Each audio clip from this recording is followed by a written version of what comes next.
Good morning everyone, this is Alex on Casuals and today we're going to be playing Spellbreak. In today's video, we will cover every types of runes and every types of equipment available in the game. We will also talk about the importance of the rarity of these items and the impact it's going to have on your gameplay. First of all, in Spellbreak, there are three types of equipment that you can find that will passively impact your character's statistics. First of all, there are amulets that will increase your maximum mana, belts that will increase your maximum armor, and then boots that will increase your movement speed.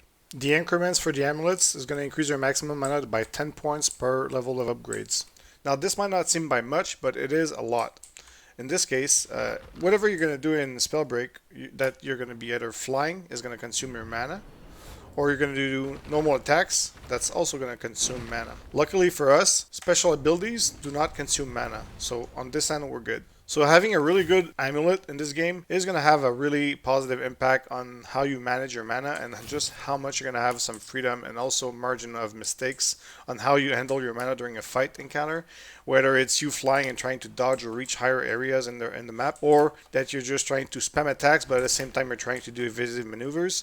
So having a really good amulet is going to give you a lot of leniency on this end and make sure that you can avoid making too many mistakes. Now once you have like a purple or orange amulet, it's actually going to be a really significant increase to your maximum mana, and it's going to really allow you to, well, make more mistakes, but also like reach higher areas with much more ease, and also within that action you're going to be able to spam some abilities without feeling so constrained of always running out of mana and trying to manage this as much as possible in a stressful encounter.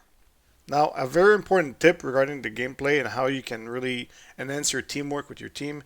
At the bottom left, if you look, you can see that right now I have no belt, no boots, but I have an orange amulet. You're also going to be able to see this information for your teammates. This means if you do see an upgrade on the field that you don't need, but that you notice that one of your teammates does not have, like epic boots for example, well, just press the middle mouse button and it's going to leave a marker, and you can even use the voice chat just to call it out so that this person can go get this item, and it's going to have a really powerful impact on the teamwork and the gameplay, and it might increase your chances of winning. Belts are probably the most important item in the game in my opinion. It's going to give you increase your armor by 20 for each of the rarity of the belts.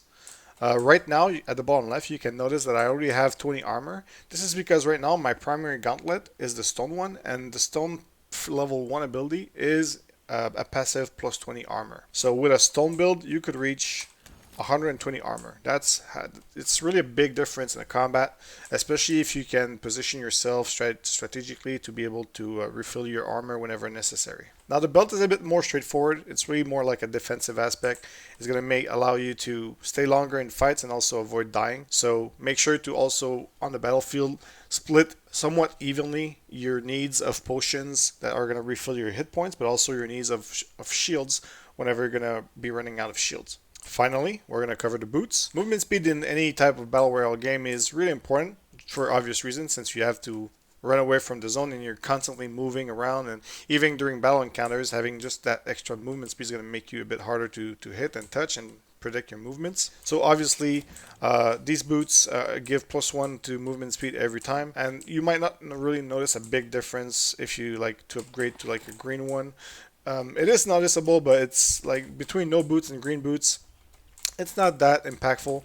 But once you start getting like purple boots and stuff like this, and even orange boots, the movement speed is extremely noticeable, and obviously it's going to mean if you have better movement speed, well, you're going to loot faster, you're going to cross the map faster, you're going to be able to catch up to enemies or run away from enemies faster. Obviously movement speed is really key in any type of battle royale games, and it's just going to allow you to also deal with the zone much better and assess the risks if you want to stay longer in a specific zone or not. Having a really good boot is going to have a powerful impact on your gameplay.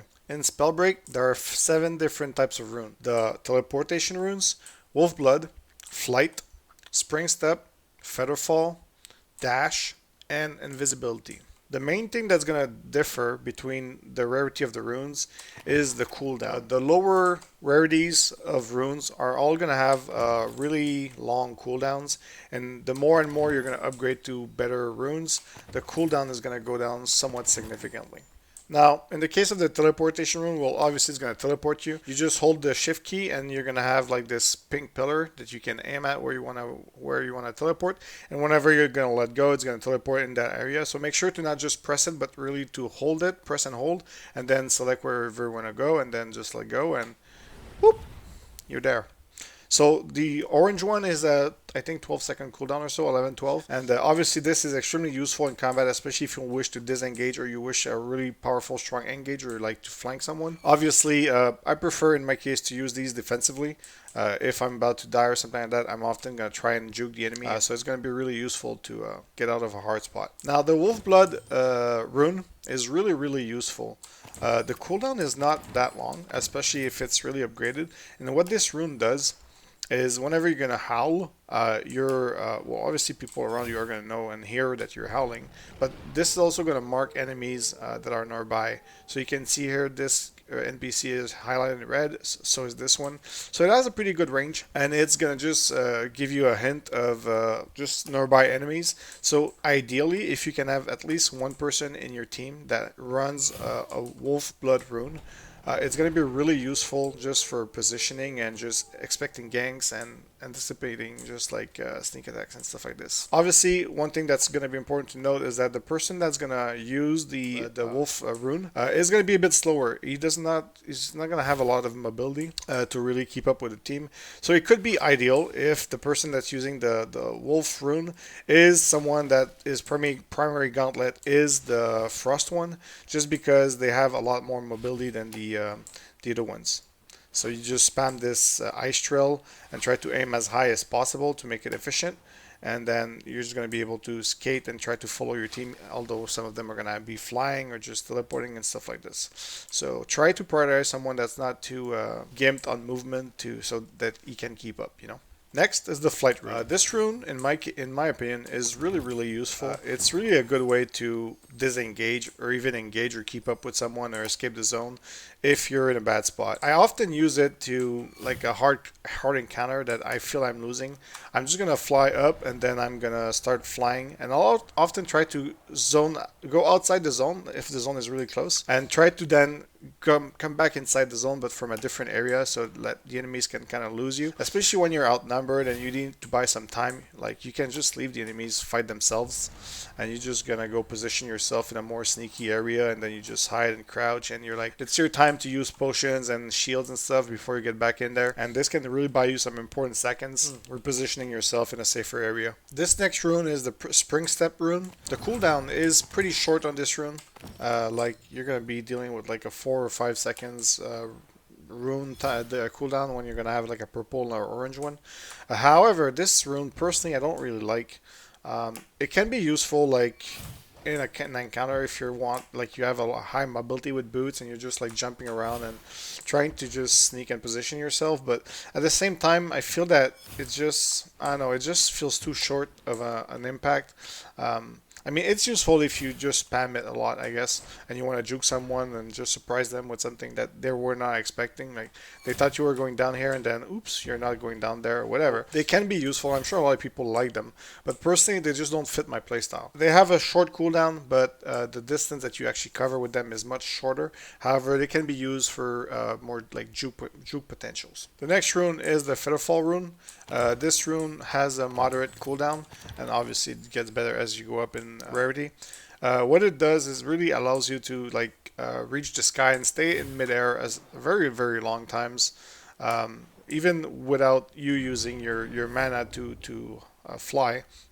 So I guess in a more offensive, like, I probably recommend trying to get one of these good runes if you're using Frost, because Frost you're doing a lot of like sniping, and it does take time and a lot of accuracy to land shots, and being midair, it's just gonna really gives you more like time and precision, I think, with the terrain and everything, to just plan really good shots and try to take down enemies. It's also something that can be kind of tricky to try to chase someone that has Featherfall, because they can really use the terrain to their advantage. They're not going to lose too much time trying to go up cliffs and stuff like this. So they can really like lose the line of sight with you pretty easily if they're positioned properly in the terrain. So it's one of the runes that I really like using. Next is the Dash Rune.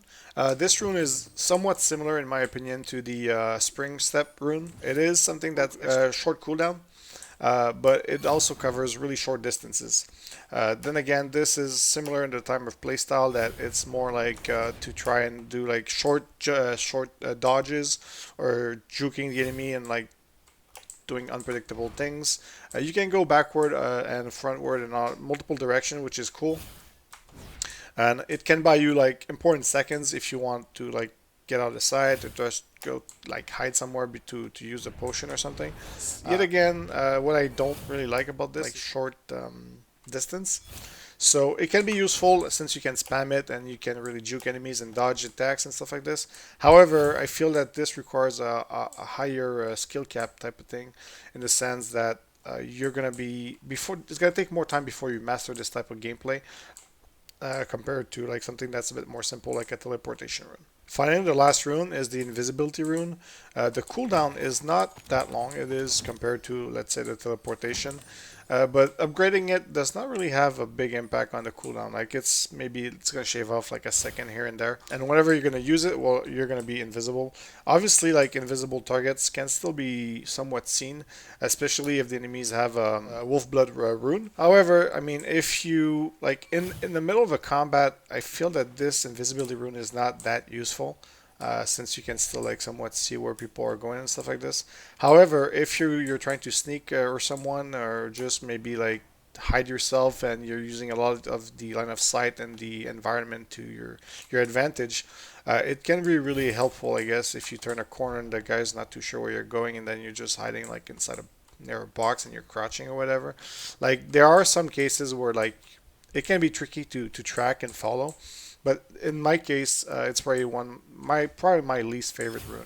Now, this does not mean that this rune is not useful. It really depends on your playstyle and how much you're gonna want to try and like surprise enemies and catch them off guard and stuff like this. So I'm sure a lot of people like them, but in my case, I'd prefer a different type of rune. Alright guys, that's it for this video where we covered the 3 different equipment types and the 7 runes. We'll also start working on a different video where we're going to cover the different gauntlets and the elemental synergies, as this can have a powerful impact on your gameplay and your chance of winning the game. We hope that this video was useful and obviously that you enjoyed it, and please consider leaving a like and subscribing to the channel if you're not already subscribed. If you've been here for a while, well, thank you very much for your support. It's very much appreciated.